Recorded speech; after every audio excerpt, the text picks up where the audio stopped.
എത്രയോ ജന്മമായി നിന്നെ ഞാൻ തേടുന്നു.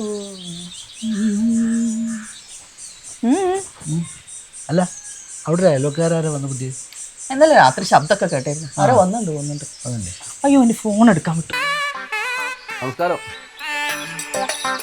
ഞങ്ങള് പുതിയ താമസക്കാരാണ്. താമസക്കാരി പുതിയല്ലേ? വീടത് സുമ. നിങ്ങൾ പരിചയമുണ്ടോ? പിന്നെ രമേശ് ചേട്ടാ നമ്മുടെ നാട്ടിലെ വലിയ പുള്ളിയല്ലേ. ഞങ്ങളൊക്കെ എങ്ങനെ കഴിഞ്ഞാൽ നിനക്കറിയോ? ഭയങ്കര ഗായകനായിരുന്നു. പാട്ട് പാടാറുണ്ട്. അതൊക്കെ പണ്ടല്ലേ. കേറിയിരിക്കും. നേരം വൈകി ഒരു ഗ്ലാസ് ചായ എടുക്കണമെങ്കിൽ ഇപ്പൊ ഓഫീസിൽ പോകണ്ടല്ലേ? കുഴപ്പമില്ല, ഞങ്ങൾക്കും കുറച്ച് പ്രോഗ്രാം ഉണ്ട്. നമുക്ക് പിന്നെ പരിചയപ്പെടാം.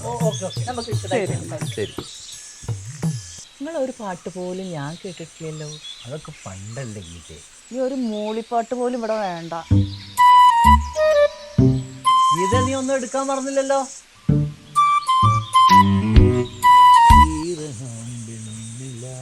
രമേശ് ചേട്ടാ, ചേച്ചിന് മേക്കപ്പ് ബോക്സ് ഒന്ന് തരുമോ? എനിക്കൊരു കല്യാണത്തിന് പോകണ്ടായിരുന്നു. തിരക്കിൽ വന്നിട്ട് ഒന്നും എടുക്കാൻ മറന്നേ. ഒന്നുകൂടി ഞാൻ നോക്കിട്ടോ.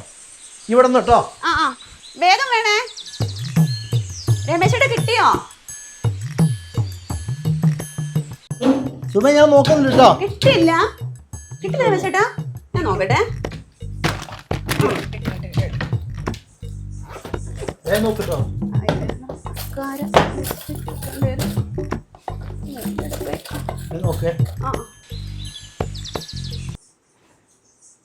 അയ്യോ ഗീത. രമേശ് ചേട്ടാ, ആരകത്തല്ലേ? സുമ. ഇതെന്താ ഈ മുഖത്ത്? ആ ഗീതേച്ചി ഞാൻ പോയേ.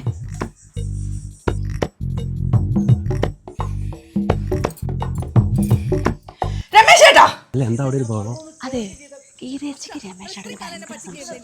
ഗിരീഷ് ചേട്ടൻ എന്നെ സംശയമില്ലല്ലോ. നിന്നെ എനിക്ക് സംശയമോ? എന്ത് സംശയം? പൊണ്ണു ഗീത ഞാൻ പറഞ്ഞു. എനിക്കൊന്നും കേൾക്കണ്ട. ഇത്രയും കാലം എന്നെ പറ്റിക്കായിരുന്നില്ലേ?